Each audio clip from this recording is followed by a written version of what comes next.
Good day. Magandang hapon sa inyong lahat. At ngayon, mapapatapos na yung gulong para sa ating motorsiklo.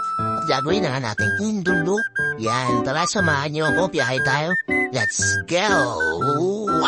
At kasama ko nga pa rin kababata ko. Yan, sinamahan niya ako dahil bukas may lakad din kami. So, dadali ko siya sa Grand EB na ICPH. So, magkita-kits tayo ron, ha? Okay? Let's go!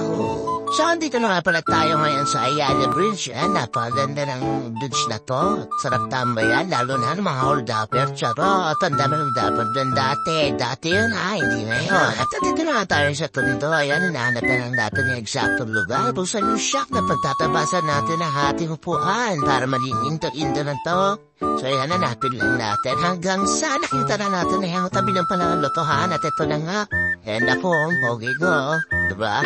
At nandito nga pala yung mga sample nila. Ayan, no? Tignan niya yung mga buwan. Nilaganda. Mayroon mga pang-VIP, pang-indo. Nabutan ko nga si Kuya na tapos na yun sa kanya. Ayan, may pa-flame-flame pa. Ayun yung motor niya, yung kulay green na gusto niya na nga ngayon magpa-indulog dahil nauuso nga at magaganda na siya. So, balak na magpa-indo ngayon. Ayan, at kinakabit na nga ni Kuya Balong ang kanyang upuan na napaganda. So, ayan, napakanad si Kuya sa ICPH. Yan, lalapag siya. So, yun, italits tayo, Kuya. Let's go! At pumasok na ako sa loob para check yung upuan natin. At yun, narinitaw nga, tinatabas na yung bandang likuran ng ating upuan. At tinatabas na nga rin yung bandang harapan natin. Kaya kung saan tayo upo, syempre, itlog natin, di pwedeng mainitan yan. Di pwedeng masadsara na kung ano niya. Kaya gandami ang Kuya Balong. At kinakwartiyan na nga rin yung bandang gilid. So, para mahangas ang tindigan ng upuan natin, pati nga yung harapan, ayan, no? So, kaya kita-kita niya na yung formo, nakikita na, diba? So, tabas lang dyan, tabas yan, tabas, lahat na, tabasin mo, Kuya, sige. Oh, pagkatapos naman yan, ay mamarkahan naman ni Kuya, para yan magiging guide niya para sa pagkinis o pag-ayos ng upuan bago isalpak yung seat cover natin para makinis at walang bahubak. O, ayan, Kuya, check mo. Ba, Kuya Balong yan, tabas ni Balong. Galing mo, Kuya. At patuloy niya pa ang pinapakinis ng ating upuan. So, yan, kita-kita niya na yung korte. Lumalabas na yung korte. Napaganda na. Seat cover na lang daga. Waiting na tayo dyan. Let's go. At habang tinatabas nga ni Kuya Sabay, umakyat naman tayo para check naman natin yung seat cover natin na tinatahi. Ayan. So, nakita niyo, liha type na pala yan. Tapos, F1 carbon ba tawag dyan? At maganda nga yung pagkakatayin nila at malinis at detalyado. So, sa mga gusto magpagawa rito, dito lang yan siya. Customized VIP motor seat cover. Yan, check nyo na yung Facebook page nila. At ito yung Facebook page, yan.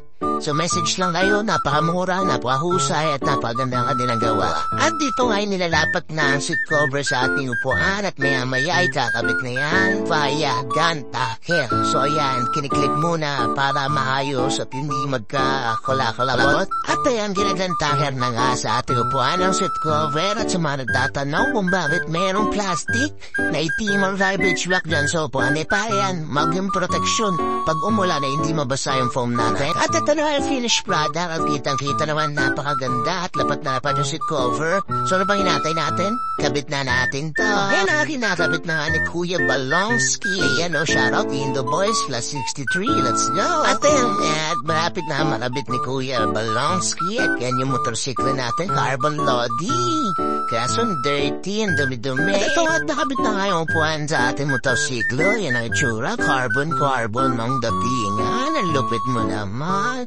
Kaso dami ng motorsiklo natin pero okay lang yan. Dadaan lang natin sa driver na po. At pauwi na nga tayo. Ayan, no? Kita niyo naman time check. It's already 7:58 p.m. So bye-bye. Let's go. Thank you. Martin Martinez.